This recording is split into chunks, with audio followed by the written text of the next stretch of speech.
Qual mãe nunca passou por um momento de preocupação na hora de alimentar o seu filho? Eu, por exemplo, com a minha filha Stephanie, quantas vezes chorei. E não é força de expressão não. Chorei mesmo, porque ela comia quantidades tão pequenas que eu parava, olhava para minha mãe e eu falava: essa menina vai morrer. Parece até dramático, né? Mas talvez pelo fato de termos uma cultura de que criança saudável é criança que come muito bem, eu pirava. As consultas ao pediatra eram sempre calçadas de preocupações, o peso não mudava muita coisa, mas os exames clínicos de sangue dela sempre mostravam que a saúde dela estava em dia.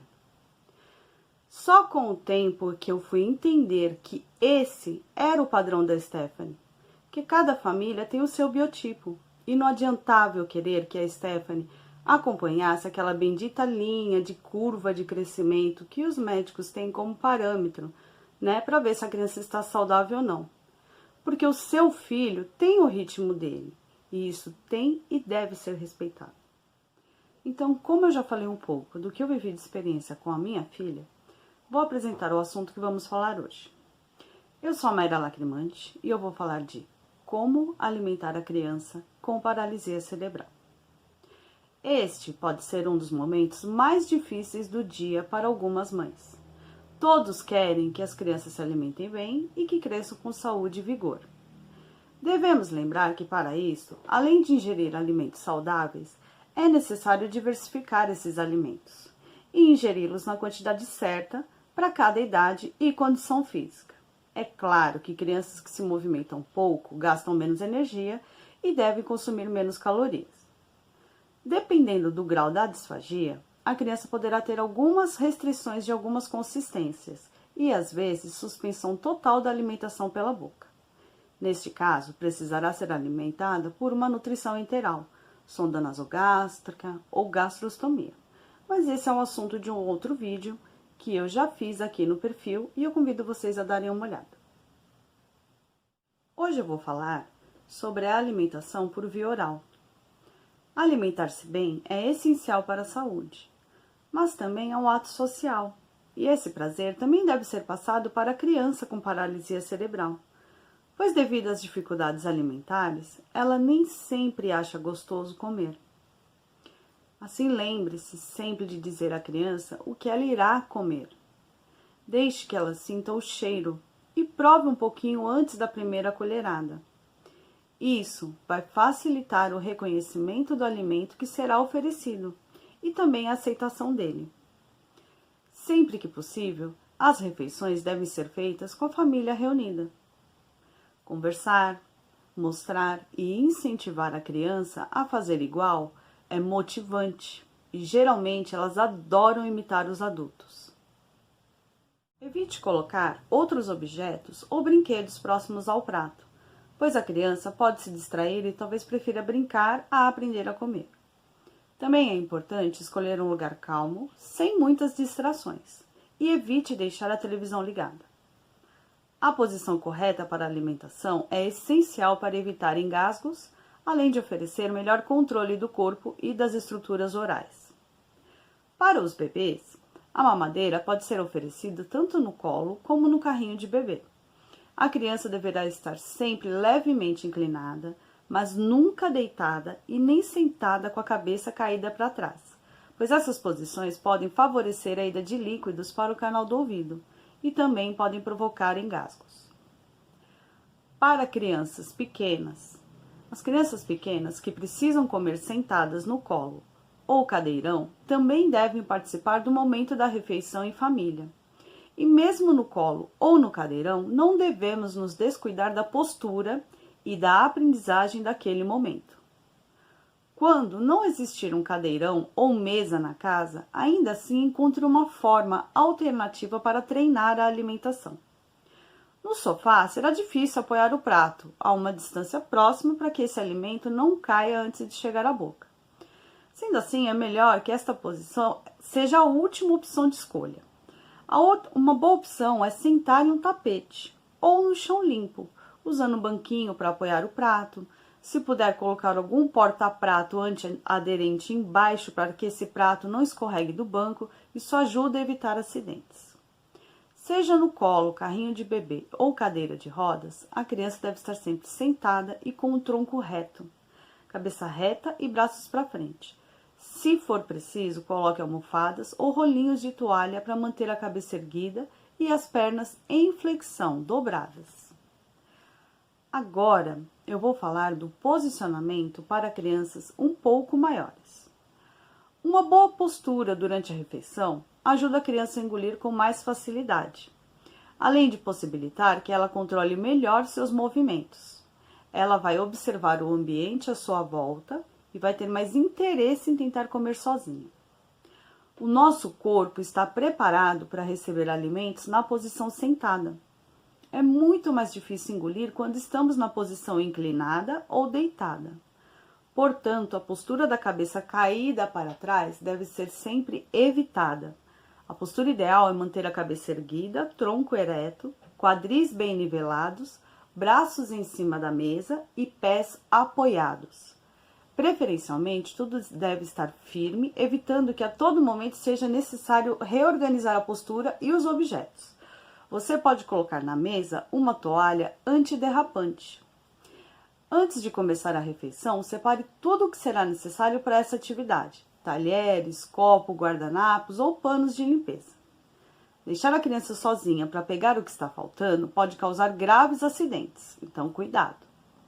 O local ideal para a refeição é a mesa, onde o prato estará apoiado, facilitando a coordenação.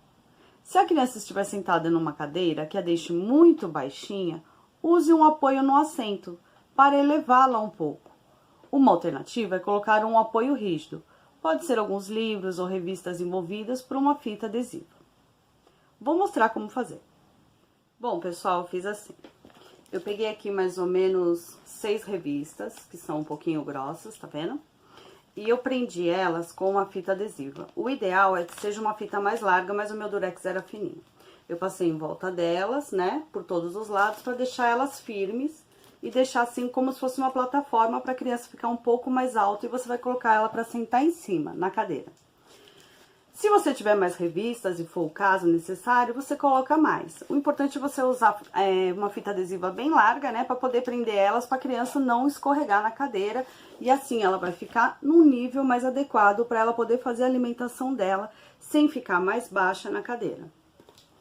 Espero que a dica da revista ajude vocês. Vocês podem usar também livros, enfim. As almofadas fofas e macias não são recomendadas, pois escorregam a cada movimento da criança. Também é preciso ter cuidado para que a criança não fique instável e num gesto ou distração se desequilibre e caia. Geralmente, as crianças com dificuldades motoras têm mais dificuldade para comerem sozinhas e necessitam que um adulto supervisione e auxilie nessa atividade. O cuidador deve se posicionar de forma a ficar com a sua mão de maior habilidade livre, pronta para ajudar a criança. Pode ser de frente ou de lado. Mostre à criança como se faz. Espere que ela tente e, em seguida, ajude a colocar o alimento na colher. Dê um tempo para que ela leve a colher à boca sozinha. Ajude somente se for necessário, no caso de a criança não estiver conseguindo realizar essa atividade ou ela não está comendo o suficiente. Não deixe a cabeça da criança cair para trás cada vez que ela levar a colher na boca, porque ela pode engasgar ou aspirar o alimento. Agora eu vou falar dos diferentes tipos e texturas de alimentos. Líquido. Líquidos ralos e puros. Água, chá, suco peneirado, leite puro, leite achocolatado e café com leite. O líquido engrossado. Líquidos com farinhas ou espessantes, iogurte, vitamina de frutas, leite e sucos espessados. O pastoso homogêneo. Alimentos pastosos, sem pedaços ou grumos, como se fosse um purê, um mingau ou um pudim. O pastoso liquidificado. Alimentos triturados no liquidificador. Pode ter algum resíduo de fibras. O pastoso heterogêneo são os alimentos bem cozidos e amassados com garfo, como, por exemplo, legumes. Sólido modificado. Alimentos sólidos, umedecidos ou mais macios, como pão, bolacha, um bolo mais macio, um macarrão com molho. E o sólido, que são os alimentos duros que precisam ser mastigados, como carnes, frutas e legumes crus. Adequar a consistência é essencial para garantir que a criança com paralisia cerebral degluta com segurança. A consistência deve ser indicada pelo fonoaudiólogo. Em caso de dúvidas, opte pelas consistências pastosas e líquidos engrossados. E lembre-se de oferecer pequenas colheradas ou goles pequenos. Outro jeito de modificar a consistência dos alimentos é com o uso do espessante alimentar, que é um pó utilizado para engrossar líquidos e pastosos, indicado para pessoas que apresentam disfagia. O espessante não altera o sabor dos alimentos e é muito utilizado nas consistências líquidas, principalmente na água. A maioria das crianças com paralisia cerebral tem dificuldade para beber água. A própria consistência e a ausência de sabor oferecem poucas pistas gustativas, facilitando a ocorrência de engasgos e asfixia, pois a água pode escorrer pela garganta antes que a deglutição seja iniciada. Agora vou dar umas dicas de adaptações de utensílios. Para o uso da mamadeira, o bico mais indicado é o ortodôntico.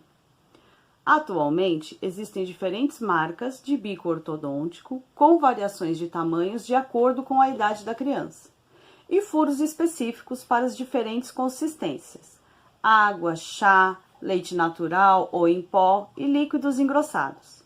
O maior cuidado é quanto ao tamanho do furo do bico, pois um furo grande despeja muito líquido de uma vez, podendo provocar engasgos, além de prejudicar o desenvolvimento da musculatura da boca e do rosto. O bico só deve ser aumentado quando a criança tiver fraqueza muscular e não conseguir sugar ou se o líquido for muito grosso e o bico não for especificado para essa consistência. Aqui vai uma dica para saber se o furo está adequado para a consistência. Vire a mamadeira para baixo. Se o conteúdo gotejar, está adequado. Se o fluxo for contínuo, está inadequado. Outra dica é quanto ao posicionamento da mamadeira na boca da criança. O furo deve estar sempre direcionado para o céu da boca. A criança deve abocanhar a parte estreita do bico, que deverá estar todo preenchido pelo líquido. Para o uso do copo, onde por volta dos 9 meses de idade, a criança já é capaz de beber líquido do copo com a ajuda de um adulto e aos 2 anos já consegue beber com maior independência. A criança com paralisia cerebral geralmente apresenta dificuldades nessa função, não conseguindo sorver os líquidos do copo. Para ajudá-la, utilize um copo plástico maleável e recortado. Eu vou mostrar para vocês como é que faz, vou mostrar o modelo. Então, pessoal, eu fiz assim. Aqui tem 2 copos que eu peguei no meu armário. E aí eu vou te mostrar como que é a reação quando você vai beber a água ou qualquer líquido num copo. E como uma criança provavelmente vai fazer. A hora que você for colocar o copo na boca, a borda do copo provavelmente vai bater no seu nariz. E a sua reação é o quê? Inclinar a cabeça para trás para tomar esse líquido. Agora, se você pegar um copo parecido e fizer um recorte aqui na lateral, não desse tamanho que eu exagerei um pouco, entendeu? Um pouquinho mais baixo. O que que vai acontecer? Na hora que a criança for tomar o líquido, ela pode virar o copo sem ter a borda do copo batendo aqui no nariz dela. Então, ela não vai inclinar essa cabeça para trás. Isso ajuda a evitar o engasgo da criança. Então, se você puder pegar um copo plástico que você tem aí no seu armário e fazer um recorte aqui do lado da borda, para evitar que tenha esse contato da borda no nariz da criança, ela não vai ter aquele reflexo automático que a gente tem de inclinar a cabeça para trás para poder que o líquido chegue na boca. Entenderam? E também ajuda, ó, se você pegar o copo e se você, por exemplo, o cuidador, pode ser que a criança não consiga segurar o copo. E se você for administrando a água, você pode o quê, ó? Apertar a boca do copo para controlar a saída do líquido. Isso ajuda também a controlar a quantidade de líquido que vai na boca da criança, entendeu? Sem ter a sensação da borda do copo batendo na boca dela. Agora eu vou explicar para vocês, novamente, sem ter o exemplo aqui do copo.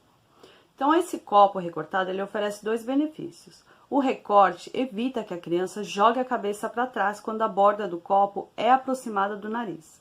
Isso pode dificultar a respiração dela. Por ser maleável, é possível também apertar a borda do copo, fazendo um bico e permitindo controlar o volume do líquido que você está oferecendo para a criança. Outro cuidado essencial é oferecer os líquidos em goles pequenos, para evitar que o líquido escorra pela garganta, causando engasgo. Agora eu vou falar de canudos. Para sugar no canudo, é preciso ter bom controle e movimentação dos lábios, língua e outras estruturas orais.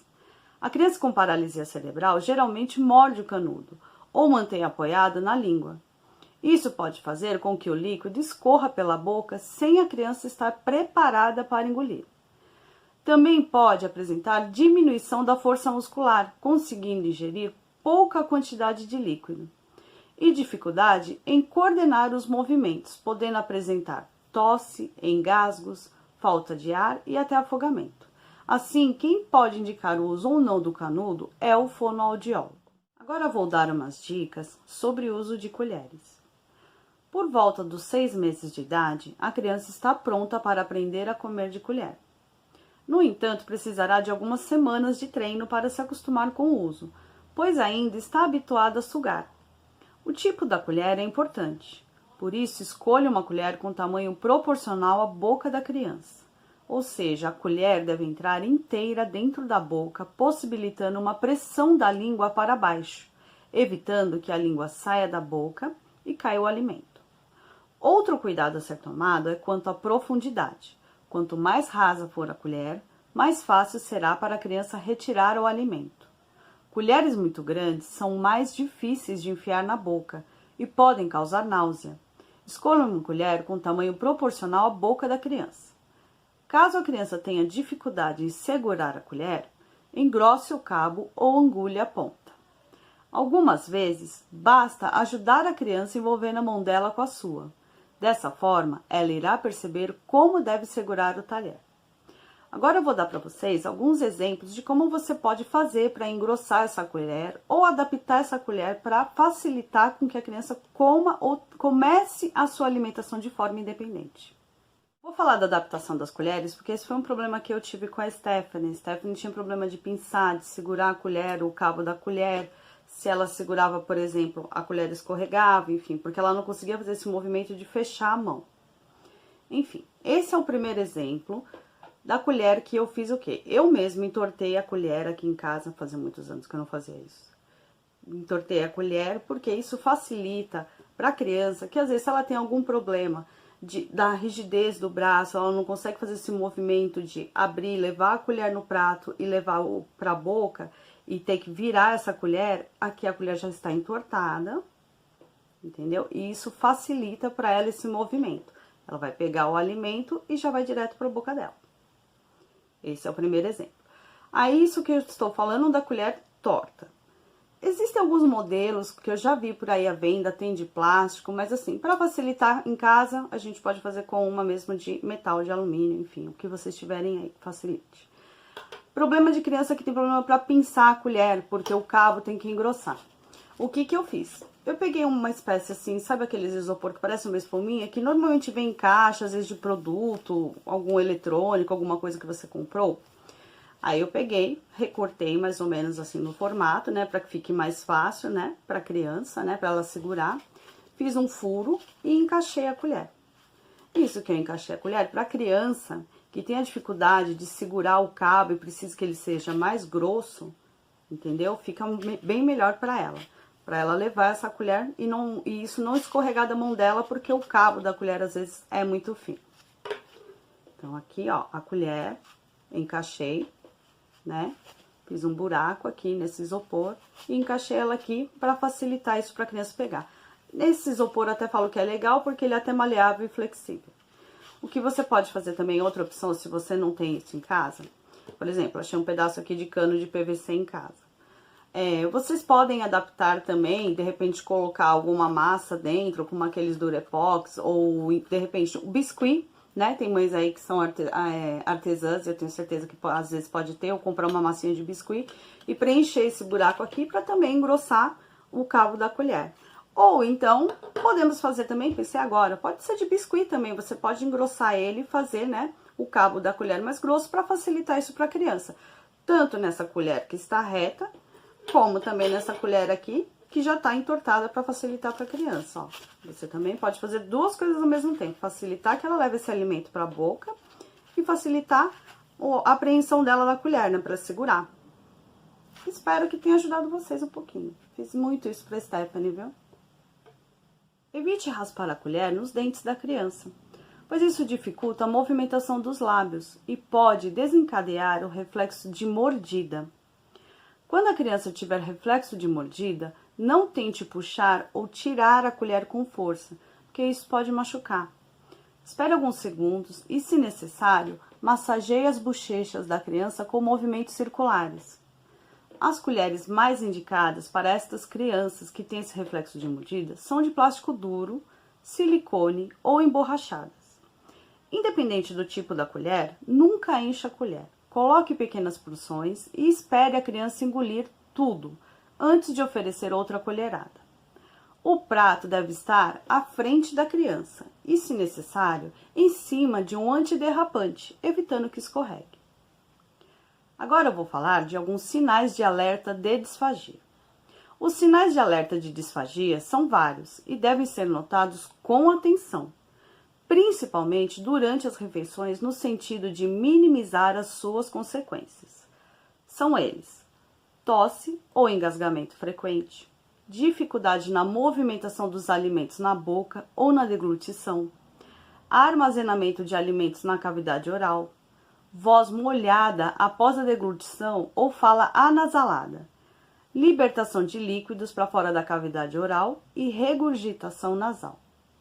Outra dica importantíssima, algo que é tão simples em nosso dia a dia, mas que pode passar despercebidos por nós cuidadores, é a desidratação. A desidratação é uma condição predominante em indivíduos com PC, por diversos motivos. A disfagia, a incapacidade de se comunicar e falar que está com sede e que pode beber autonomamente a água. Na maioria dos casos, a consequente dependência da iniciativa de terceiros para lhe oferecer líquidos. Então, além disso, é comum PCs oferecerem resistência à água. A presença de cialorreia, que é o ato de babar por vezes em fio, também pode conduzir à desidratação. As consequências da baixa ingestão de água são extremamente graves. Particularmente no PC, a água é essencial para o correto funcionamento intestinal, renal e hepático, em situações de obstipação e em caso de polimedicação. Algumas soluções para minimizar esse problema passam por aromatizar a água com limão, laranja, algumas gotas de groselha, optar por chá sem açúcar e sem cafeína ou infusão de ervas, preparar suco de fruta natural com adição de água. Mas é importante não esquecer que quando a gente tem sede, isso já é sinal de que o nosso organismo já está desidratado. Portanto, é imprescindível ter a rotina de transportar diariamente uma garrafa de forma para a gente criar o hábito do consumo de água ao longo do dia, sendo possível dessa forma controlar as quantidades ingeridas. Em casos de dependência, é fundamental sensibilizar os cuidadores para esta rotina de oferecer água à pessoa que tem PC. Portanto, não esqueça de oferecer água. As crianças devem beber pelo menos 4 copos de água, porque além de melhorar as funções dos rins, bexiga, intestino, previne a prisão do ventre. Outra dica que eu vou dar agora é para as mamães que têm filhos com refluxo. Isso é importante. Não deixe a criança deitar logo após as refeições. Não ofereça líquido junto às refeições. Os alimentos que eu vou falar agora não devem ser oferecidos se a criança tiver refluxo. Refrigerante, chá mate, chá preto, café, hortelã, pimenta, tomate, chocolate, frutas cítricas como laranja, limão, mexerica, ketchup, mostarda e maionese. Eu entendo que as mamães e cuidadores de pessoas com paralisia cerebral têm muitas coisas para lidar no seu dia a dia. Mas falar de alimentação é falar daquilo que fazemos pelo menos 3 vezes ao dia. Ou seja, alimentação é saúde, faz parte da nossa rotina. Por vezes, pode acontecer de ser sofrido para algumas. Seja porque a criança se alimenta mal, Ou em outros casos, a criança às vezes come além daquilo que ela gasta de energia, causando sobrepeso e atrapalhando nas rotinas de terapia. Eu espero que de alguma forma esse vídeo possa te incentivar de várias maneiras, seja no cuidado de como oferecer o alimento ao seu filho, seja na forma de adaptar para que o seu filho possa se alimentar de forma independente, sem riscos, ou também para que esse momento, que talvez já possa ter sido de muito estresse dentro da sua casa, agora se torne um momento de alegria e união. Não se envergonhe, não se intimide se o seu filho come de uma maneira diferente ou peculiar. Não se deixe abalar por olhares reprovadores. O importante é o seu filho estar bem e saudável e, acima de tudo, bem feliz e integrado.